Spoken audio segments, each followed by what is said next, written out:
So this is going to follow on from what we were just looking at with playing scales in different positions, you know. So we decided that we had sort of 5 positions to play things in. If we're in C major, for instance, I think we said that we had that one, yeah, which would be like second finger on the A string, 1. We had the pinky on the E string, 1. We had the second finger on the E string, 1. We had the one where we were going to slide or stretch.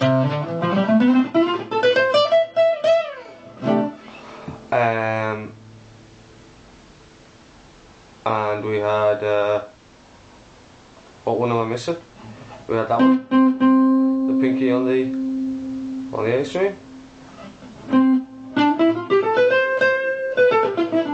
Oh, and of course we had this one. Oh no, we've done that one. We've done that one. We've done that one. We've done that one. Yeah. Anyway, you know what I'm on about. So what we're going to do this time is not play the whole scale, but just extract the chord tones out of it. If you were a piano player or a trumpet player or sax player or something like that, you'd probably start off by doing this with just the triad of the chord, by which I mean, like, if it was C major, then you just play C's, E's and G's, you know, and just outline the very basic spelling of a C major chord. But actually that's a pretty tricky thing to do on a guitar, I find, at least, just to spell the pure triad like that, because you get all this like string crossing stuff, which I struggle with. I find it technically a difficult thing to do. You know, if I just play C's, E's and G's, I start there and C, B, G, then I got jump, I got jump. See what I mean? There's all these. It keeps crossing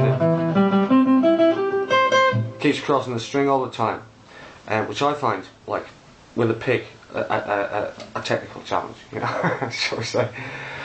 But you know, you probably don't want to do that so much in jazz anyway. What you want to do is extend the chord and put at least the 7th on it, you know, whether it be major 7th or you know, a dominant 7 or a minor 7 or whatever. You want that on it for colour, and as it happens, luckily, when you do add in the 7ths on guitar, it actually makes it a lot easier to play, because you don't have all this one string to another movement that you get if you just try to play triads. What happens is the 7th gives you kind of like a little pivot tone to work on, and it kind of evens out the picking in a way. Do you know what I mean? So I'll show you. So if we take the same thing, we'll take C, and I said before, like, if you were looking at your C major scale in kind of one position, unmoved position, and look, forget about that. Instead of playing the whole scale, just going to pick out the chord tones of the C major. So, but we're going to have the B natural note in it, the major 7th note, and that's going to really make things a lot easier to pick. So we got C, E, G, B, and C, and E. I'll try and stay really tightly in position actually, and G. We could stretch for that B.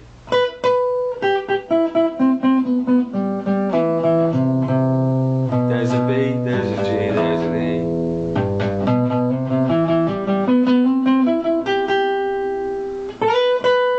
See me?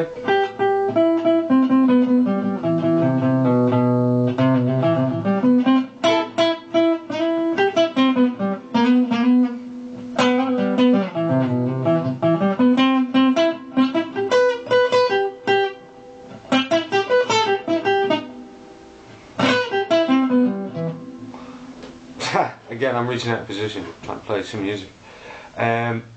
So, you know, that's kind of, that'll be one position that you do it in. Again, it'll be like the position that starts with your second finger on the A string, like just like we did with chords, but now we're just going to play the chord tones rather than the whole scale.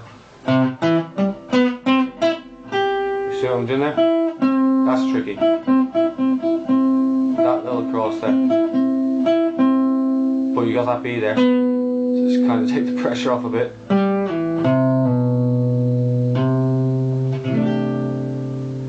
And then of course it would happen in the same way that the scales happen, so there's got to be another place to play the same thing. So that would be the next C, just like we did for playing C scales. And look. Haha. See what I mean? Remember when we did that shape for playing scales, yeah? But now we're just gonna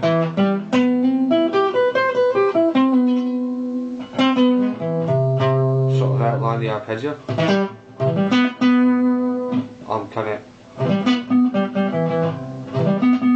I'm reaching into the next position, which would be that one, which we said, you know, you got your root on second finger on the E string. See what I mean? And where have we got another one? Did we do that one? Oh, we did that one. Yeah, root on the first finger on the E string. So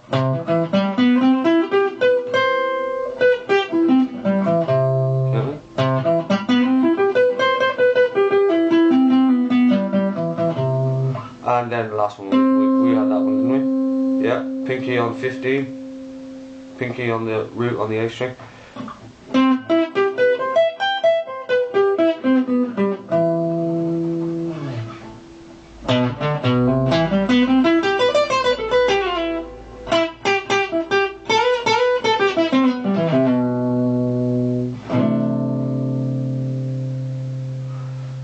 It's basically just applying the same set of principles that we use for learning the major scales in 5 positions. Leave some notes out, break it up a bit, play some arpeggios. Of course, don't just play it, you know, strictly top to bottom. Try not to make an exercise out of it. If you can play some music while you're practicing, then that's the way forward, really, you know. So take a little exercise like that, take a position that you're working on, and, you know, try not to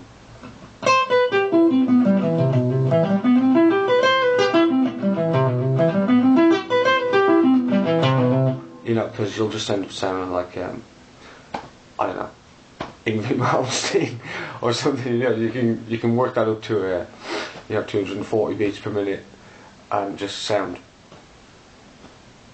you know, crap. So as you do stuff like this, try and make some music out of it, you know. So